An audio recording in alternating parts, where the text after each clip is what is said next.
Good morning, America is a registered trademark of the American Broadcasting Corporation, all rights reserved. That's why we can't call this show that. Nope, it's Wake Up Wenatchee Valley. I'm Dan Kuntz. Happy Monday, happy October. We have made it to another month, second day of October, 2023, 54 degrees. We're going to be fairly cloudy today. Going to see some rain, going to see some wind, but it's a one and done kind of a deal. There's a short wave we're just beginning to get under the influence of a ridge of high pressure. This short wave is going to fly in. It's going to flatten out the high pressure. It's going to leave tonight. We're in for some sunny and mild conditions.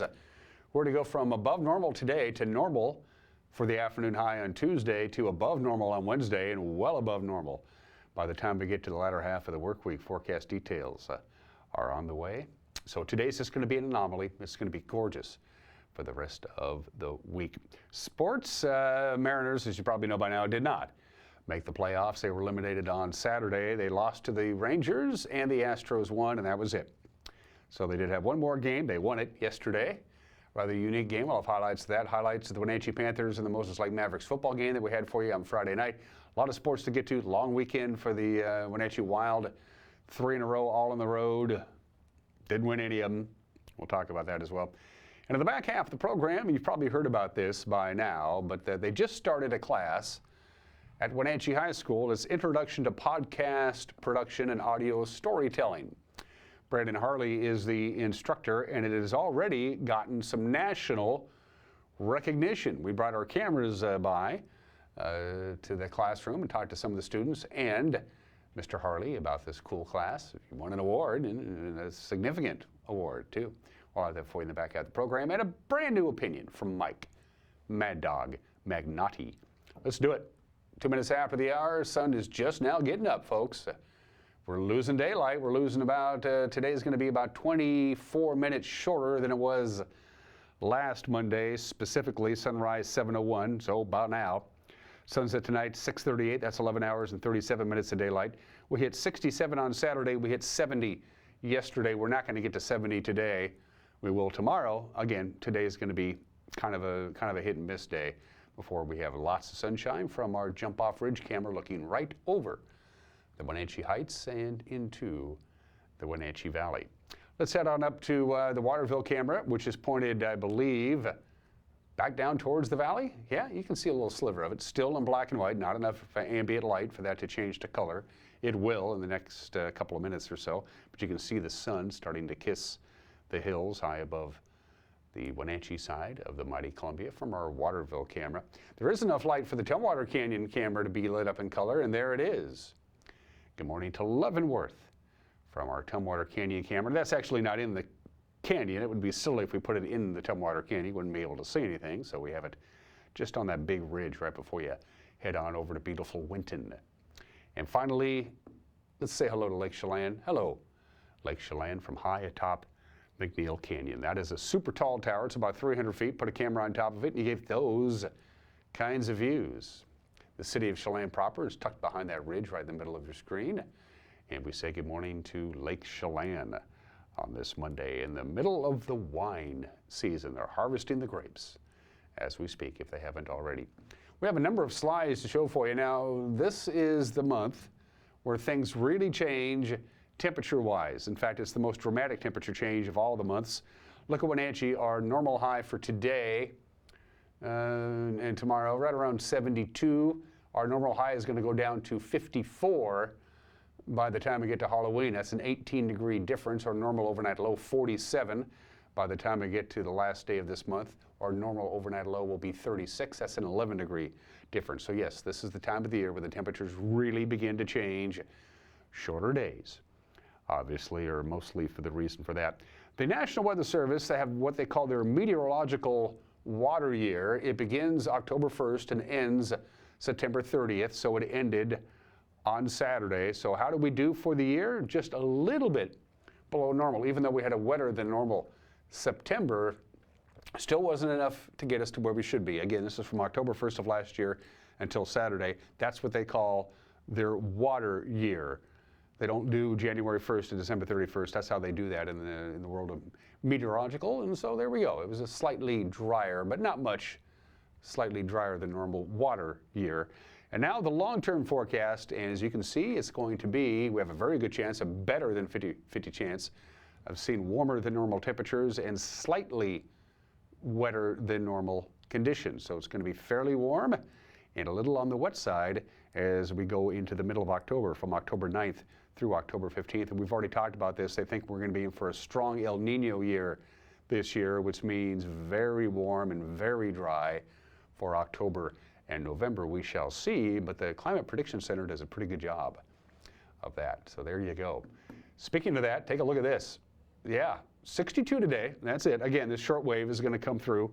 It's in the northwest. It's going to flatten out the ridge. The ridge began to build up yesterday, and it's going to continue to build up. It's just going to slide right through really fast, which means we're going to see some rain probably in the afternoon hours, certainly cloudy, right around 62, so it's going to be considerably cooler than it was yesterday. A little wind at times and a little bit of rain. 48 for the overnight low tonight. Then we begin the warming process. As the very end of this shortwave exits on Tuesday, we'll have lots of sunshine, a little breezy. High of about 70, which is just about normal, and then to 72 with sunshine, and then to 77 on Thursday. And yeah, 80 degrees, a distinct possibility by the time we get to Saturday and Sunday. Get ready for sunny and very mild weather. Starting tomorrow with the temperature at normal, and then we'll be above normal for the next 5 days, Wednesday through Sunday. A warming trend is coming, folks, after a rather cool start, or cool ending, I should say, to the month of September. We're going to take a break. You can take a break if you want to, but then come right back. We'll have the news for you. You're watching a Monday edition of Wake Up Wenatchee Valley on the NCW Life channel.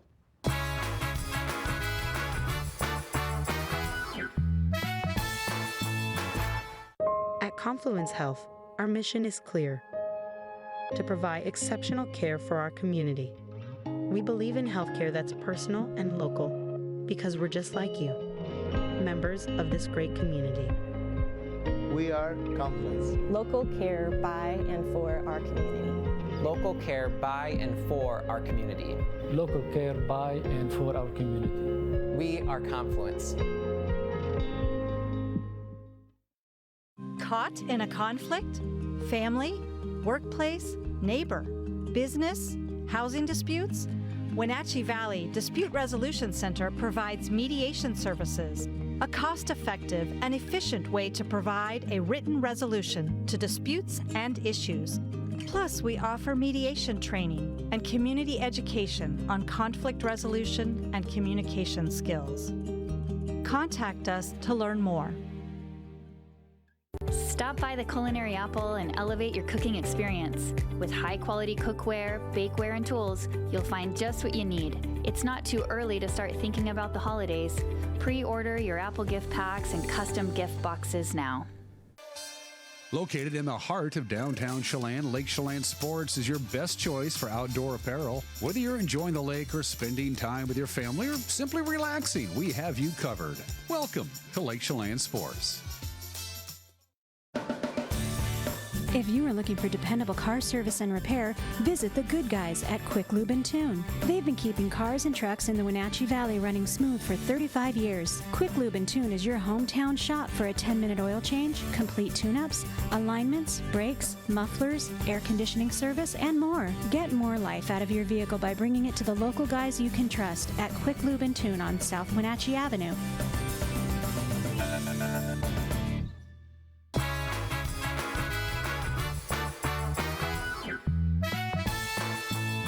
Partly cloudy, 54 degrees. The clouds will be prevalent today. We'll have some afternoon rain. Pretty cool for this time of the year, only in the lower 60s, but this system will exit throughout the course of the day. Yesterday, sunny and very warm for October. Coming up for the balance of the week. It's 9 minutes after the hour. A U.S. Army AH-64E Apache helicopter struck power lines in rural Grant County on Friday, and that forced the aircraft down, also sparked a small wildfire. Highway 243 was shut down after the incident. Happened about 4:40 on Friday afternoon. Sent the helicopter crew for medical treatment. Left the power lines across the highway near milepost 18. The brush fire sparked by the collision was brought under control within about an hour, according to the Grant County Sheriff's Office. In a Facebook post, the Army's 16th Combat Aviation Brigade at Joint Base Lewis-McChord said, quote, "The aviation mishap," which is what they're calling it, occurred during a routine training exercise. The aircraft involved was part of the 4-6 Air Cavalry Squadron. Again, from the Facebook post, both pilots were evacuated to the Yakima Training Center for evaluation by military medical personnel, and the statement concludes with, the incident is under investigation. A Ravensdale man who was a victim of a homicide last month has been identified as the son of a former mayor of Kashmir. 53-year-old Nicholas G. Vallison was the son of George Vallison, who served as the mayor of Kashmir from 2004 to 2008. Authorities say Nick, a software engineer, was killed by blunt force trauma on the morning of September 21st while walking his dog in his rural neighborhood. Friends say he may have confronted somebody who was illegally dumping refuse on a neighbor's property. The crime remains under investigation. No arrests have been made. Nick Vallison was a married father of two. A GoFundMe has raised more than $82,000 as of this morning to help assist with his family. The Washington State Supreme Court on Thursday narrowly upholding Governor Jay Inslee's COVID-19 emergency orders. This one, the temporary ban on evictions. The governor ordered the year-long pause that prevented landlords from evicting tenants in the midst of the pandemic. It began in March of 2020. The Washington Landlord Association challenged the ban last year, even though it had already expired. In a 5-4 ruling, the state's highest court said the order was in line with the emergency powers reserved for the governor under the state constitution. Analysts say without it, nearly 800,000 people in Washington state would have lost their homes during the pandemic. The National Park Service and the U.S. Department of Fish and Wildlife want to hear public opinion about the possibility of restoring grizzly bears to the North Cascades ecosystem. The last confirmed sighting of a grizzly bear in the U.S. portion of the area was in 1996 after they were nearly hunted into extinction by humans. Public comments are invited on a draft environmental impact statement that evaluates options for restoring grizzly bears and on a proposed rule under the Endangered Species Act that would provide local communities more flexibility to manage the grizzly bear population. Already opposed, Representative Dan Newhouse, who spoke out against a reintroduction in a press release. He says that they would be detrimental to wildlife and livestock. The public comment period is 45 days. The agency is continuing to host virtual and in-person meetings. And the public, of course, is allowed to comment verbally, but if you want to submit an online comment, you can find a link to do that on our website, ncwlife.com. And it's not every landowner who would agree to turn part of their backyard into a wetland, but Patty and Vince Bosket did just that to their property in rural Leavenworth with the help of the Cascadia Conservation District. The nonprofit has installed a network of beaver dam analogs. They mimic the function of a natural beaver dam on the Boskets' land along Eagle Creek. Our cameras caught up with Cascadia to learn about the project. It's designed to restore new life to old watersheds.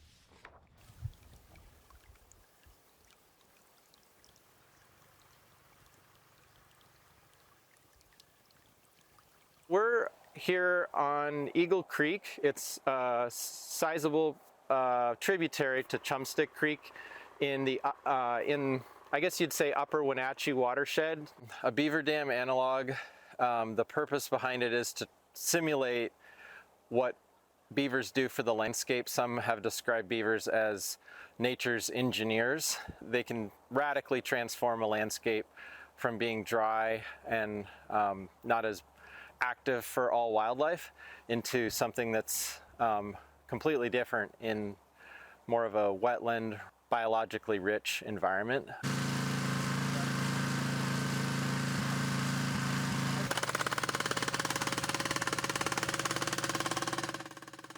Most people attribute the beaver dam analogs, the structures that mimic beavers, to Utah State University, who really put a lot of muscle behind developing a design manual and kind of a whole process of doing this type of restoration that is also called low-tech process-based restoration.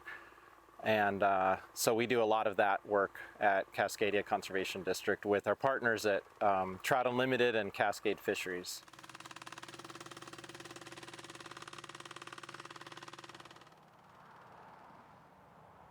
I'm Patty Bosket, and I live in Leavenworth, Washington. Vince Bosket, and I'm resident of Eagle Creek for nearly 40 years now. It was word of mouth. It was from the neighbor. He had mentioned that he had the analogs go in this spring, and I am such an animal lover, nature lover, that when I heard that I just went, what?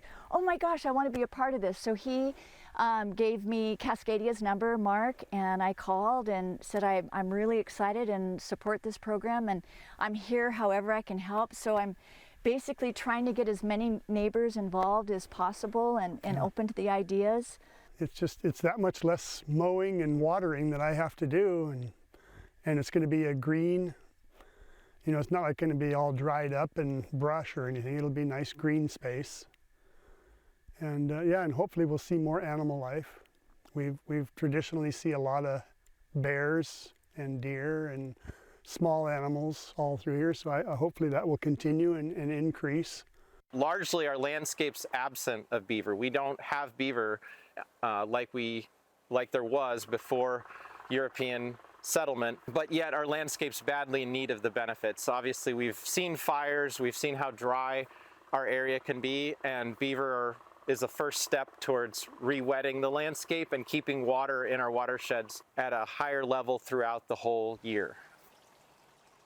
The land, you know, we really don't own it. We're just the caretakers. And what a gift to eventually, when we leave, that it's to leave it better than when we moved here. And that would be the ultimate for us. So hopefully the beavers are going to help with that.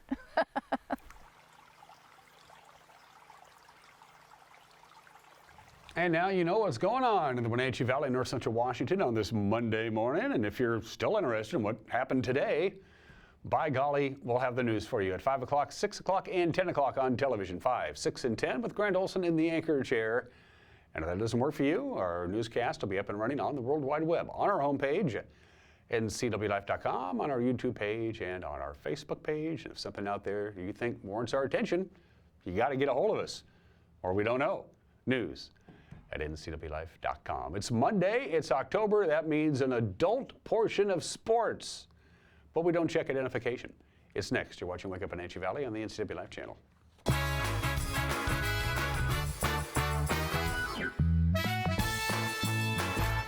Are you dealing with a pest or weed issue and you just don't know what to do? We use the best pest control methods approved for areas with kids and pets. Whether it's rats, mice, ants, or spiders, or something else altogether. We provide the coaching and solutions you're looking for. And you can know that your dollars are supporting a local, family-owned and operated business. Allow us to help you get back to living healthy and pest-free. Harvest Valley Pest Control. Boating in the Wenatchee Valley starts at Bob File Boats and Motors. Now you can fish like a pro without breaking the bank thanks to the ProMag aluminum fishing boat by Smokercraft. It features a great layout with a spacious bow casting platform, huge live wells, and in-floor storage to safely stow your gear. See the Smokercraft line of boats at Bob File Boats and Motors on Sunset Highway in East Wenatchee or online at bobfile.com. Bob File Boats and Motors, we're dealing. Bob File's gonna make you smile. Hey, welcome back to Save Mart. What can we help you find today? We're looking for a mattress. Oh, right this way. We got a large selection. We have this pillow top here. Oh, comfortable. We have more to choose from down here. Oh. I think I have the perfect one over here for you. I guess we'll take this one. You'll find it at Save Mart. Full service at a low, low price. Are you hungry enough to eat the end out of a rhinoceros?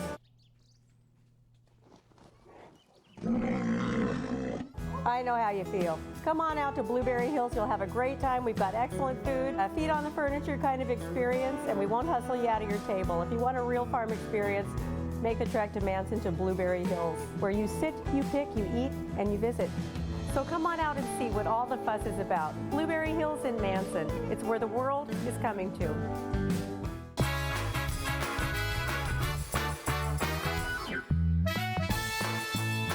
20 minutes after the hour, one game. They won 2 of 3, which is what they had to do against the Rangers, but Houston didn't cooperate, and the Mariners just one game short of making the playoffs. But they did close out on a winning note. They defeated Texas yesterday 1-0. They were eliminated officially from the playoffs, of course, on Saturday. That's when they lost to the Rangers 6-1, and Houston beat Arizona 1-0. George Kirby mop-up duty yesterday as he and 3 relievers combined in a 4-hit shutout as the Mariners finished the season on a winning note. George Kirby going to make the start, his 30th start of the year, 12-game winner, a 3.46 ERA. Had a really nice year for the Mariners this year. 184 2/3, 165 strikeouts over just 19 walks. As George goes on 1-2-3 first inning. Nice punch out right there by George. Back-to-back strikeouts for him. 2 down, second strikeout. Just good fastball. EQC tracer. That's a sinker runner. 99 miles an hour. George feels pretty good today. Swing and a miss. I'm telling you, his first 3.5 innings have been a blink. Seager down on strikes. George's 4th strikeout, 1 out, 4th inning. High strike right there. Strikes out Garver. 0-1 from Perez. Broken bat. That stays fair. You're going to come home, need a tag. Safe. Mariners have a run. Pretty good play by Lowe, the first baseman. Looked like the ball was going to get there in plenty of time.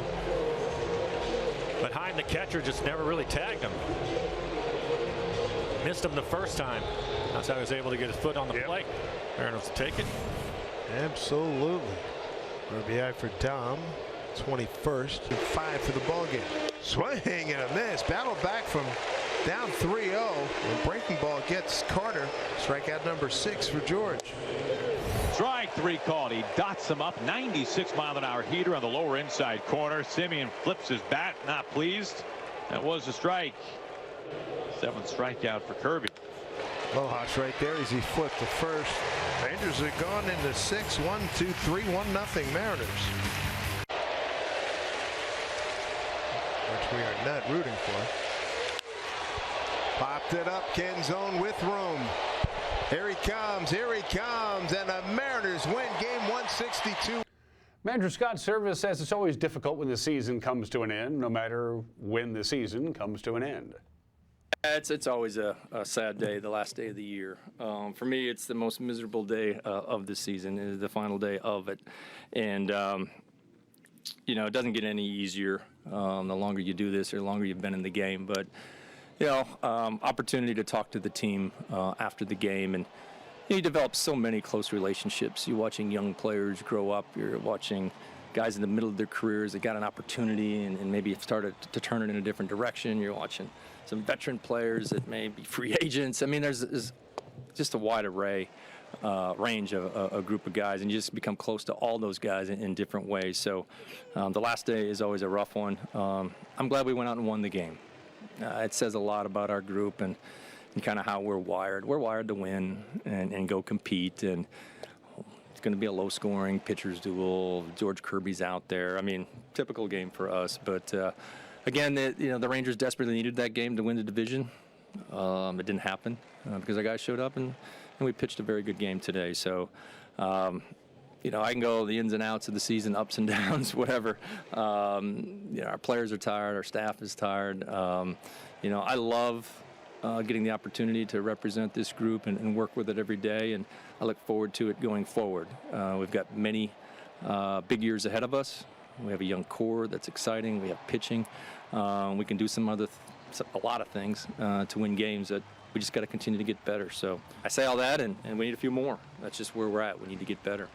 So for the record, the Mariners finished the 2023 campaign with an 88-74 record. That is 3rd in the American League West. But by taking 3 or 4 from the Rangers, the Mariners prevented the Rangers from winning the division. That goes to Houston after the Astros swept the Diamondbacks. Texas did earn the 2nd wild card playoff spot behind Tampa Bay and in front of Toronto. And the final wild card standings, as you see in the American League, Seattle finishes just 1 game behind Toronto for the final playoff spot. So here we go. We start tomorrow, best time of the year. The playoffs, the Major League Baseball playoffs, start tomorrow. In the American League, it's Texas at Tampa Bay. They'll go in a little afternoon on ABC. Then Toronto will visit Minnesota for Game 1. That'll be at 1:38, first pitch on ESPN.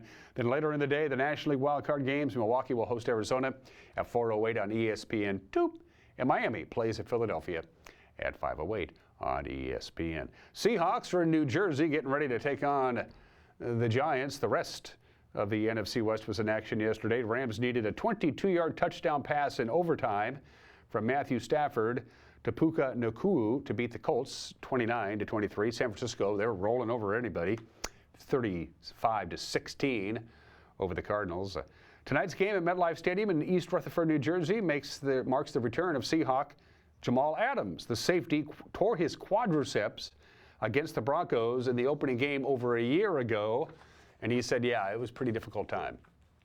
Just being on the football field, you know, if you're not hurt, get up. You know what I mean? And that was always my mindset, like, try to get off the field, try to get off the field. But again, I was in denial. It just happened so quick, so soon. Wasn't prepared for it. Obviously was, you know, going through my other injuries of you know, the fingers and the shoulders and whatnot. You know, when I did tear it, it was just, I had to figure out a way to get off the field. I managed to do it just based off adrenaline, but it was more so just denial, man. I didn't want to get on that car. I didn't want to see everybody, you know, just stopping and clapping for me as I go off, and I didn't want that. I just wanted the game to continue, and, you know, obviously I knew what time it was as far as myself, and, you know, going back into the locker room, seeing my family, that's where, you know, it was a tough time. Coach Pete Carroll says he's seen an emotional change in Adams because he worked real hard to get back into the lineup. It's pretty deep now. This guy, he's got tremendous passion for the game, and so all of it's important to him. There's nothing that isn't, and it's like he's talking about, and he's really a good observer, and he's paying attention to what's happening. And there's a lot going on coming back after all he's been through, and so he's really doing a nice job of kind of seeming like he's keeping it kind of on a low burn right now to manage it, and so I'm proud of the way he's handled this so far, and he's going to do a nice job. Seahawks and Giants tonight. It's Monday Night Football. Kickoff at about 5:15. It's the first time this season that there's just one game on Monday night. Checking out the Les Schwab College football scoreboard from Saturday. Idaho edged Eastern in Cheney, 44-36. Central traveled well. They went down to Western New Mexico and they beat them, 55-17. Of course, 17th-ranked Washington had their hands full in the desert, but they hung on and they beat the Wildcats 31-24. Coach Kalen DeBoer says the Wildcats played well, kept the ball away from the Huskies. First half with limited possessions, and so the game got shortened. Some opportunities in the second half for us, for sure, to put the game away. Disappointed in that for sure. You know, just a turnover inside the 10, and you know, some penalties there, holding call inside the 5. So got to be better there.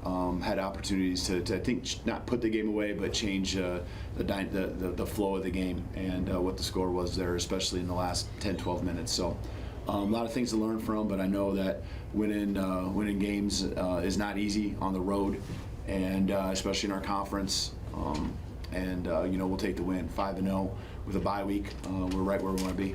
Yeah, Huskies are now in their bye week. They are 5-0. Of course, the Cougars didn't play anybody last weekend. They'll go back to work this weekend. All right, high school. Eastmont had to recover from a first quarter deficit, but they did win Friday night in Big 9 football. The Wildcats trailed at Sunnyside 14-zip, but they came back to win 28-21. Gunnar Peterson set the tone with 180 yards rushing and a touchdown. Landon Moore also ripped a 63-yard touchdown run. Eastmont improves to 5-0.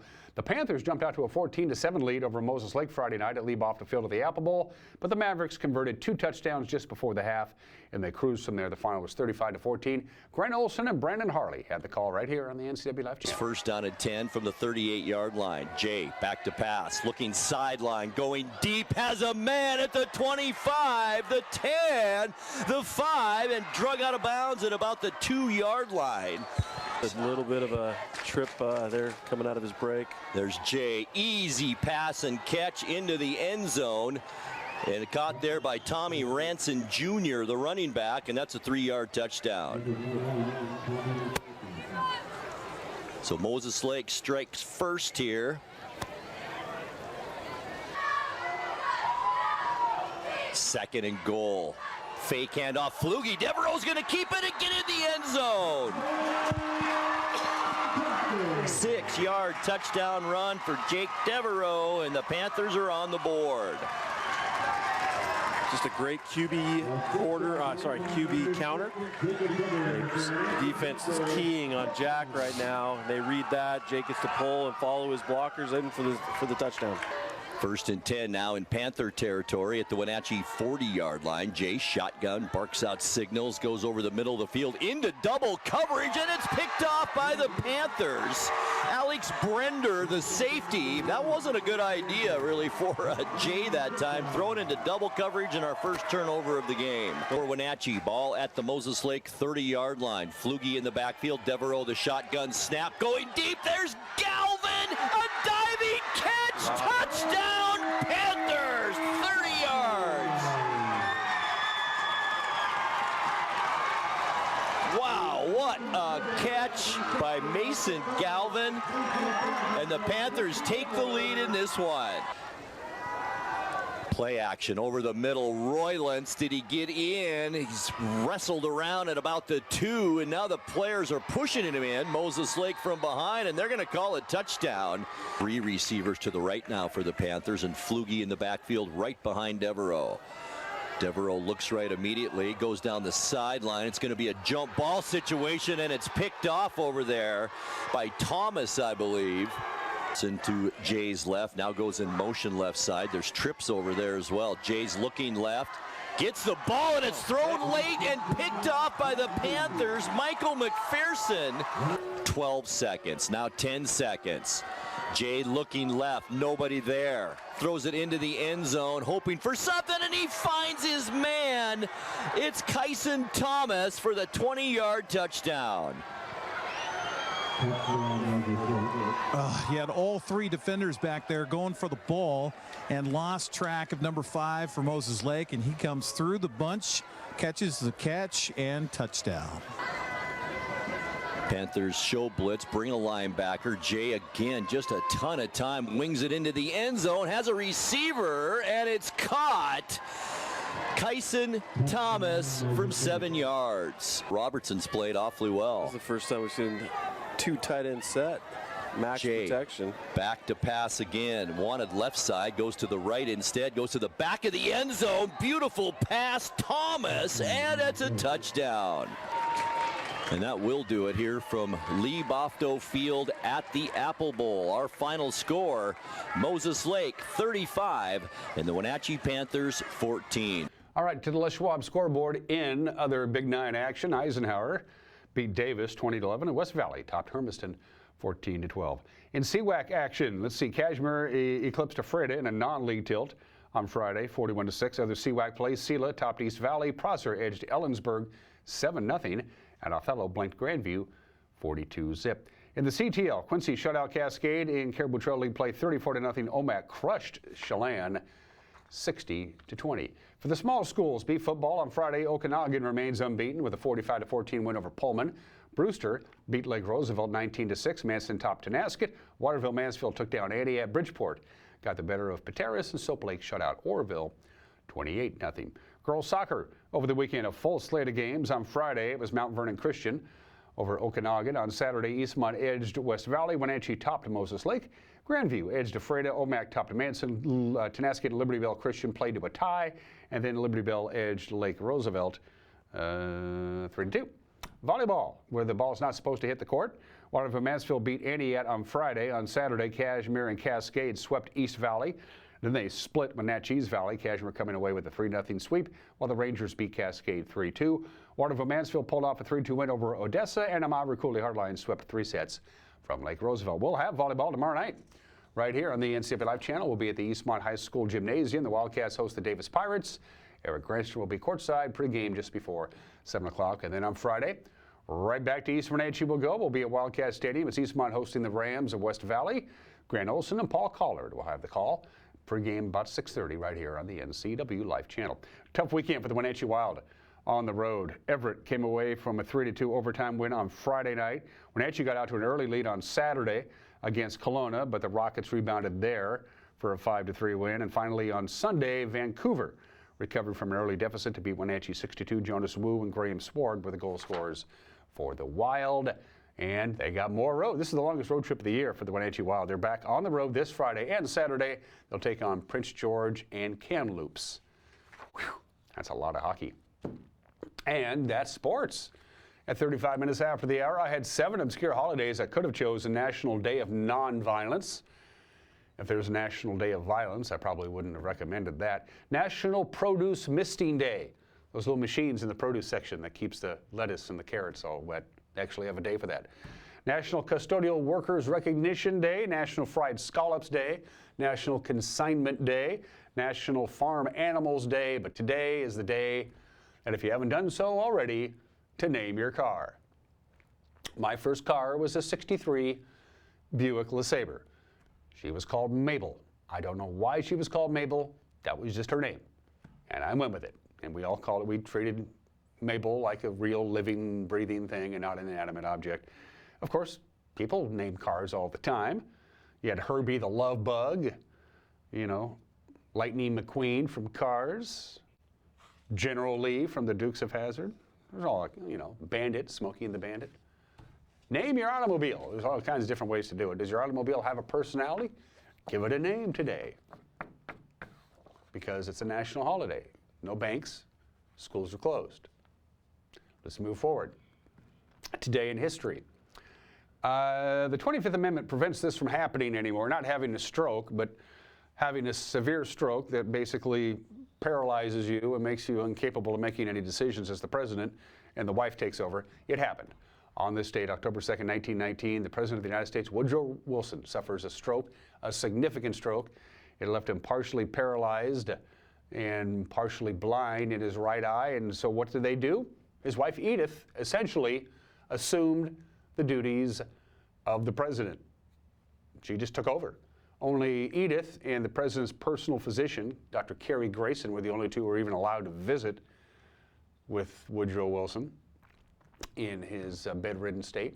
They would bring in important papers. He would sign them as best he could, and she basically ran the country for about a year and a half. Now, because of the 25th Amendment, that can't happen anymore. Wilson had his famous stroke 104 years ago today.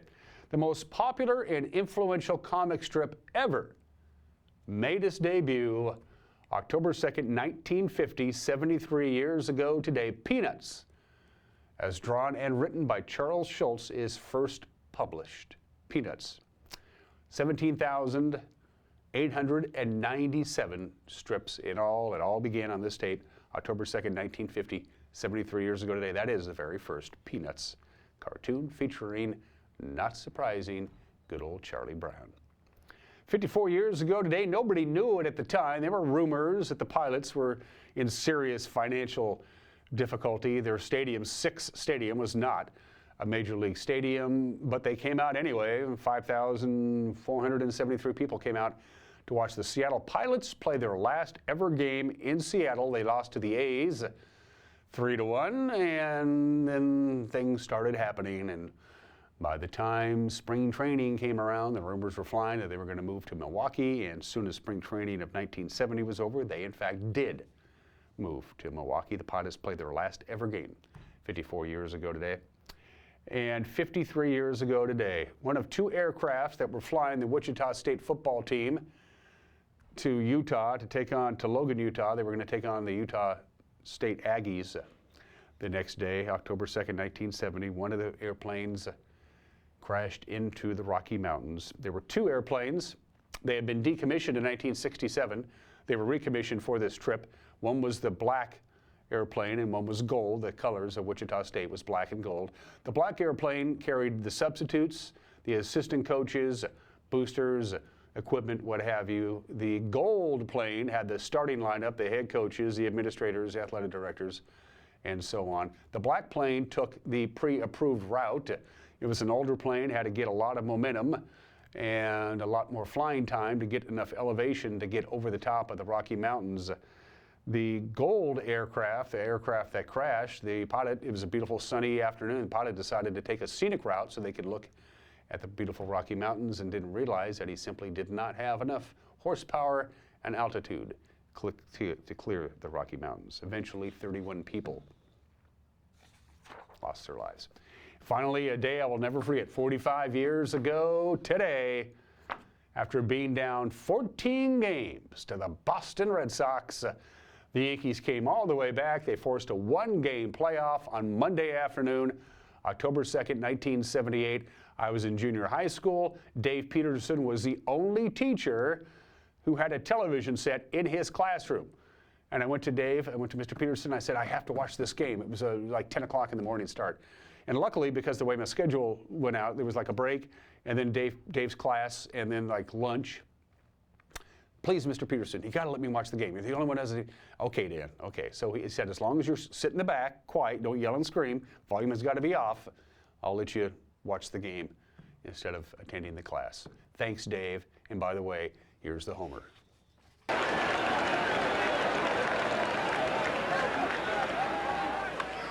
Deep to left. Yastrzemski will not get it. It's a home run. A three-run home run for Bucky Dent. The Yankees now lead it by a score of 3-2. Bucky Dent has just hit his fifth home run of the year into the screen. And look at that Yankee bench, led by Bob Lemon. Big Cliff Johnson out there. And a happy Bucky Dent. Yankees now lead 3-2. Yankees would go on to win 5-4 and repeat as World Series champions. It's a day I will never forget. Let's do birthdays. 2 heavenly birthdays. I'm pretty sure Mahatma Gandhi, if he believes in it, is probably there. I don't know if he believed in that part of the afterlife. Of course, nonviolent civil disobedience got the British to leave India alone, and he spearheaded that. He was assassinated in 1948 at the age of 78. Groucho Marx, obviously the best known of the 5 Marx brothers, born in the state in 1890, died at the age of 86 in 1977. The guy made a living off his cigar and his mustache. And happy birthday to Gordon Matthew Thomas Sumner. Hi, Gordon. You know him as Sting. He's 72 years old today. Going to take a break. Got an opinion from my Mad Dog Minotti. You've never seen it because we've never aired it. And then if you haven't seen this or heard about it yet, Wenatchee High School has a new class. It's the Introduction to Podcast Production and Audio Storytelling, and it has already gotten national recognition. The students and the instructor will join us when we come back. You're watching Wake Up Wenatchee Valley on the NCW Life channel.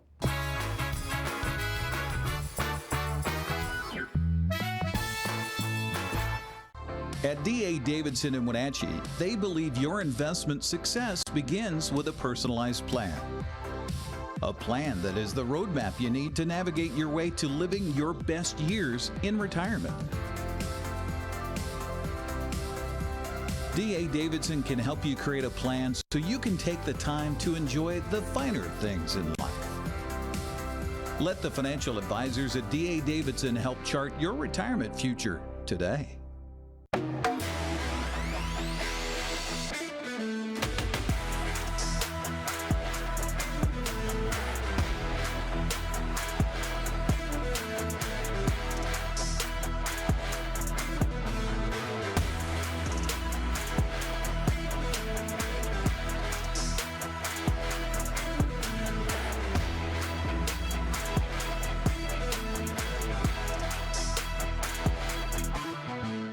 Great wine starts in the vineyard, where sun, soil, and geography play a symphony.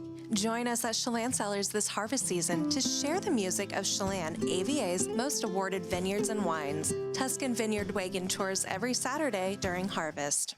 Whoa, whoa, whoa, whoa, whoa, whoa.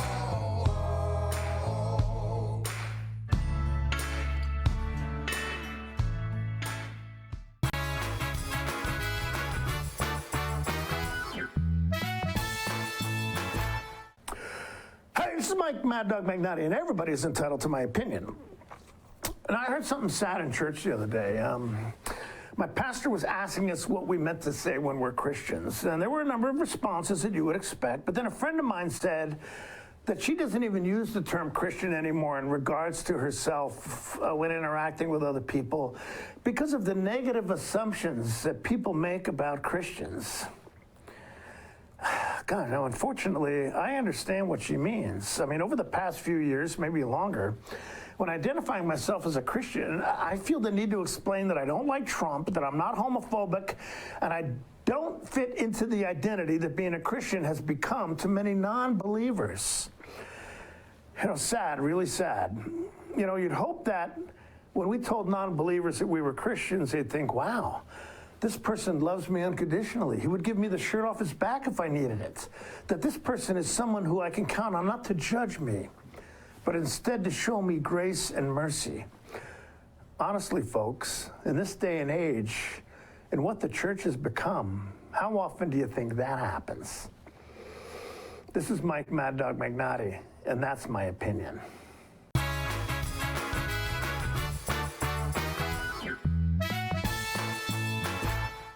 Somewhere behind these doors is a family member, often alone, taking care of a loved one with Alzheimer's or some other disability, or providing care for a loved one who is not ill but only aging and no longer able to care for themselves.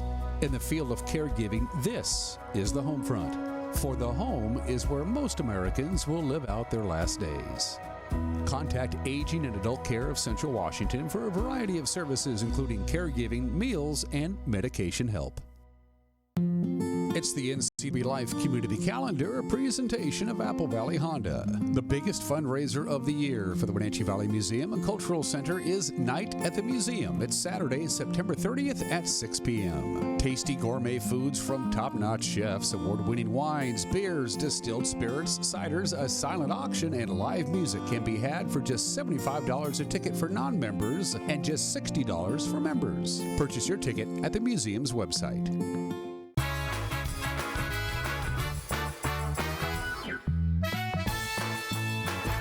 I have no professional background experience in podcasting, which was difficult. I enrolled in the Berkeley School of Advanced Media Institute to take a few classes. They helped coach me up. We were lucky enough to meet with them a couple times to talk to them about what we were going to do. I've had a chance to talk to other people around the state that have had some experience doing this.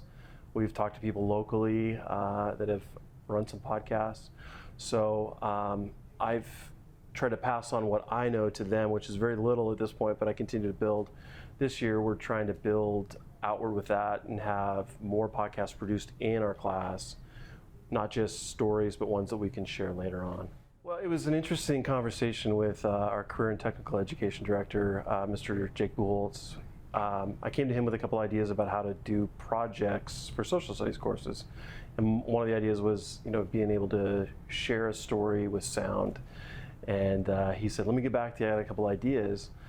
And it is a field that is burgeoning. And obviously, I think a lot of people started to first listen to podcasts during COVID. We had a lot more downtime and a lot of time to listen to more things.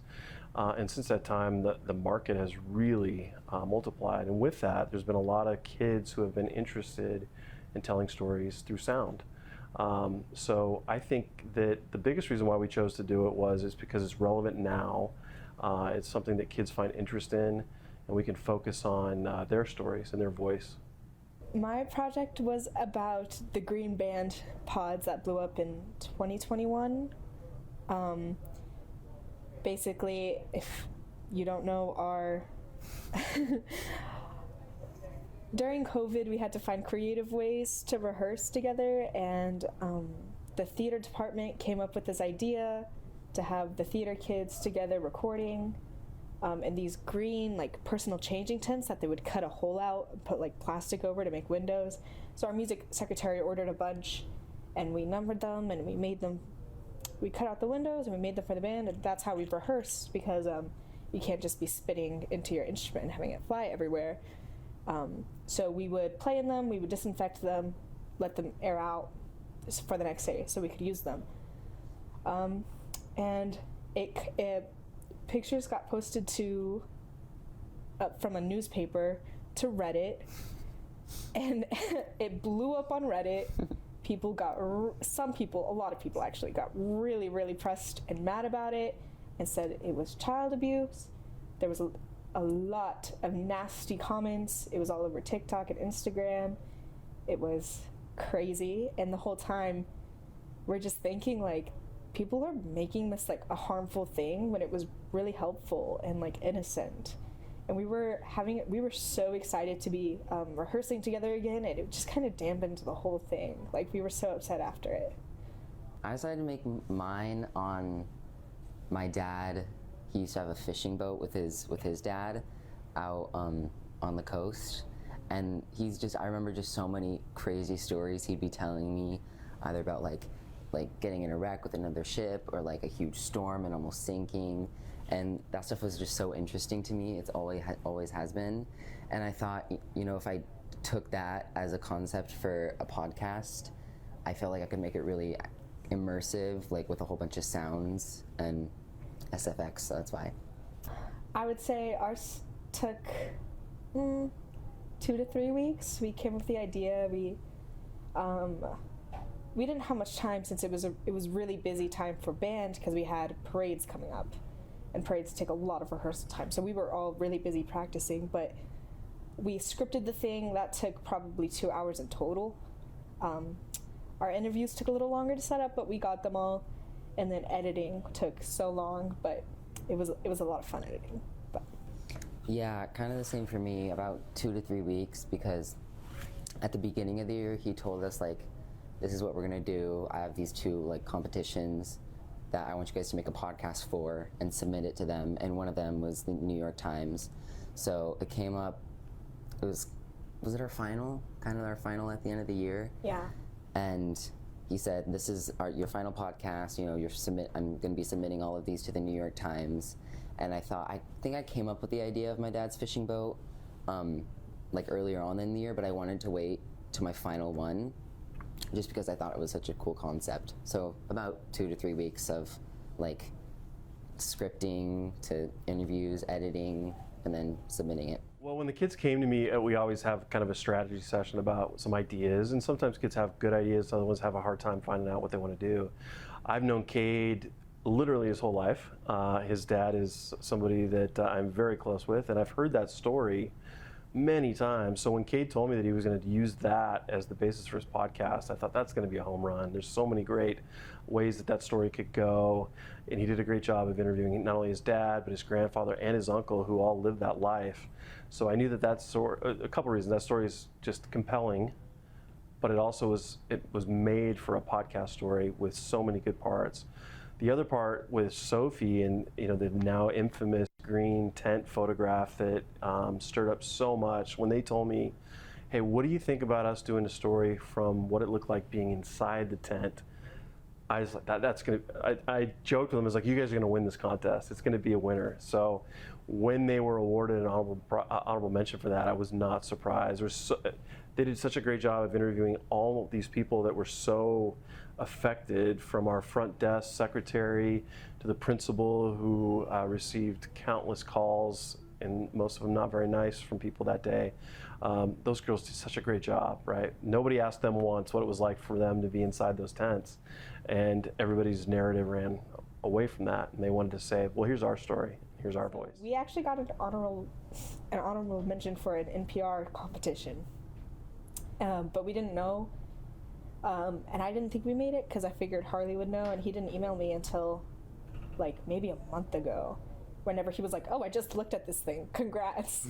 So I sent it to my friends and I said, look, we made it, and we were so excited. We all posted it on our Instagram stories. Everybody was so thrilled for us. It was a funny little moment. I think he told my mom, because he got the results for the New York Times and was just scrolling through it and found my name. He told my mom, and then I think I was at my friend's house, and my mom just called me, and everybody was super excited and proud. I think when kids come to class, the first thing they think of is a podcast is just 2 people sitting down interviewing each other and being entertained. And that takes a skill as well. So that is not what we were doing. We wanted to try to show them the skills of telling a story. So the class itself is not just podcasting 101, it's intro to podcast production and audio storytelling. And that's intentional. We wanted kids to come in and be able to build a story that they can tell about themselves, their interests, their lives, the things that have happened to them. And then also include, some interview techniques. It is very much a journalistic kind of approach. and then using that information, much like you're telling the story about my class, you break it up into parts, you edit it, you add sound effects, we talk about copyright, what things you can and can't legally use.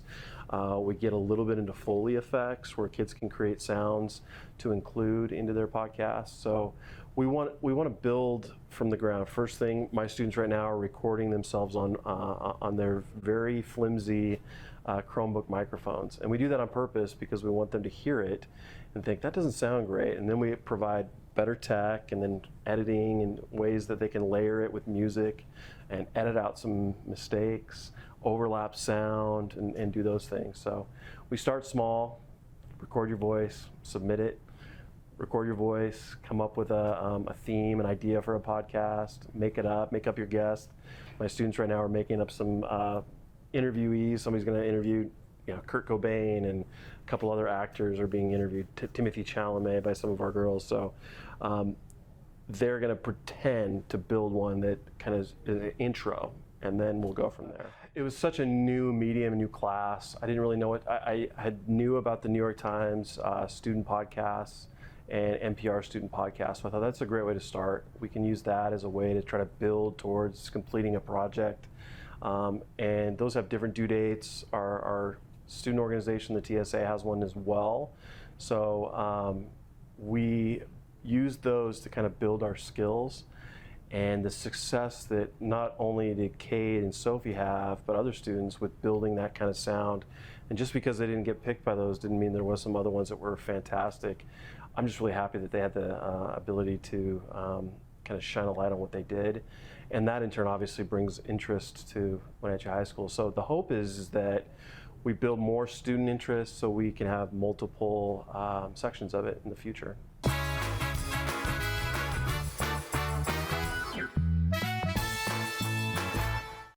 Looks like our surgery patient is feeling better today. Yep, I didn't need any oxy today. I thought I'd do a little surgery on the drain. Huh. Do you need your pain pills anymore? No. Well, we should get them out of the house. There are places to drop them off. Yeah, okay. Actually, I can do that right now.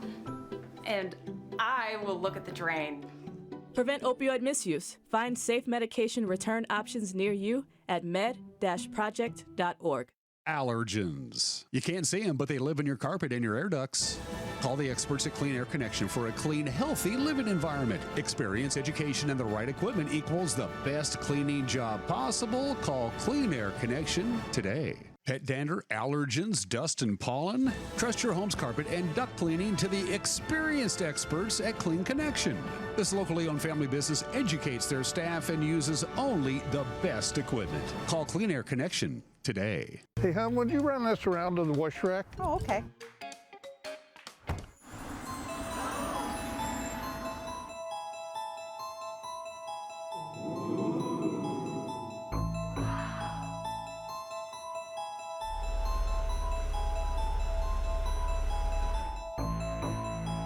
Hey, hon, what happened? They shrunk the truck. The all-new mid-size Canyon is now available at Sangster Motors.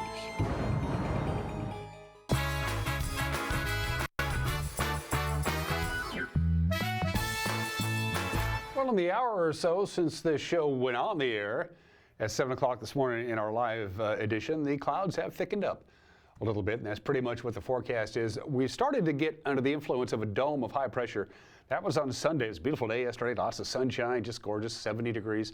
But now a short wave is going to come in, and it's going to go kind of over the top of this system. It's going to flatten it out a little bit. And that means for us some afternoon rain, some windy conditions, and cooler temperatures. But that's an anomaly because then we're going to warm up. We're going to see some unseasonably warm temperatures once we get through today and tomorrow. Take a look at this forecast for the first full week in October. Again, mostly cloudy today, some wind and some rain, about a 60% chance of some rain, all of it relegated to the afternoon hours. As you can see, we're only going to get up to about 62, which is below normal. 48 is pretty normal for the overnight low. The clouds will begin to depart as you're sleeping. We'll wake up with sunshine on Tuesday. We're going to have sunshine all day. Last of a little bit of wind as that short wave exits the area. It's moving pretty fast. High of about 70, and then here we go. High pressure will be large and in charge to 72 on Wednesday, 77 Thursday, 80 degrees on Sunday, even though it's autumn. And that's it for us. Have a great Monday. We will see you tomorrow. Bye-bye.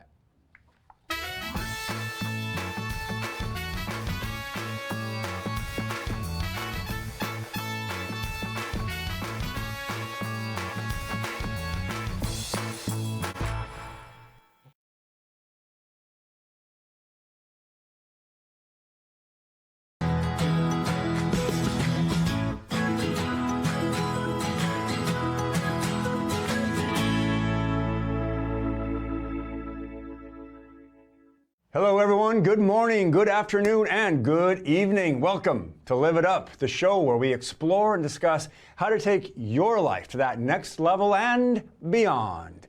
We cover health, wealth, relationships, and how to create a life that feels good because, after all, that's what we all want. We just want to feel good.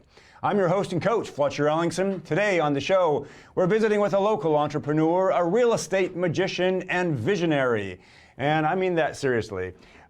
This guy has put in the years. Mr. Russ McClellan consistently is able to see opportunities and ways of structuring deals that others simply don't see.